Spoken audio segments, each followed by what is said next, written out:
I'm Freddie Dangwa. I'm the Chief Executive Officer of Aegis Trust. Basically, my name is Jean-Claude Mugabe. Currently, I serve as peace education facilitator. My name is Renita. I think I really recognize myself as a young person. Because as a spy, I understand well the costs of lack of peace, but also I understand the benefit of living in peace in the communities, in our communities. And I'm saying this because when I lost my parents and I lost my sisters, I was living in unpeaceful, way.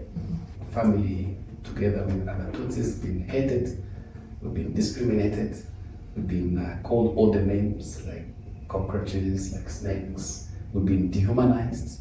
So that are all the signs of lack of peace, because I went through that and I see how bad it is for humanity, but also human lives. So the main turning point was the fact that in the middle of conversation, that was in 2005, James Smith was CEO of Aegis Trust at the time. He's also founder of Aegis Trust. He called me and said, Freddie, I know your education background is an education.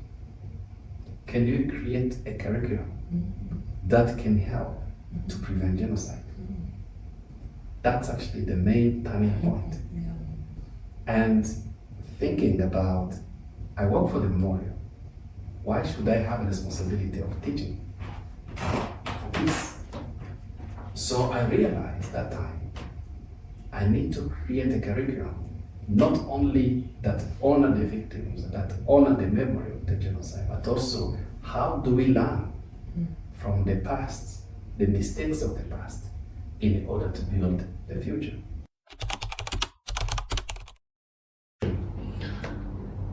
Always when we see changes, when we meet maybe people living in conflicts or with conflicts, and let's say when we do follow-ups, we see them sharing testing that they separated already, like a man and a woman separated already. But when you do a follow-up, and then see that through your training, they have been able to come up together, or they've been able to have an agreement, like they go to sign contract. The children who dropped schools because of those family issue between the two people, they have been able to return back to schools. Yeah. When you hear that's a change, you always feel proud. My personal goals are really growing my career into this humanitarian service and making always sustaining this contribution to the community. I recognize this type of role as noble work. Working in memory preservation, genocide prevention, I would say it's a noble work, and my personal goals is to grow into that as much as possible, and also to empower others, to empower other young people who are willing to join or to contribute to this peace building journey.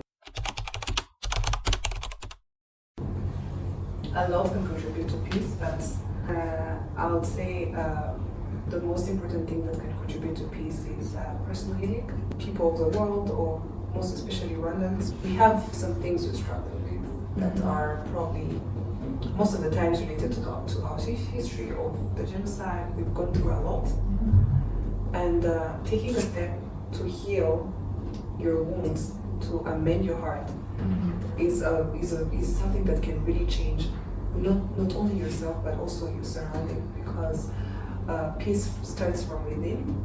Peace begins with me. Before talking others to give peace, try to check around you, check on yourselves. Do you also give peace? Do you also contribute to peace building? Listening to others is very important. Listening should be also one of the element that can help people to avoid problems.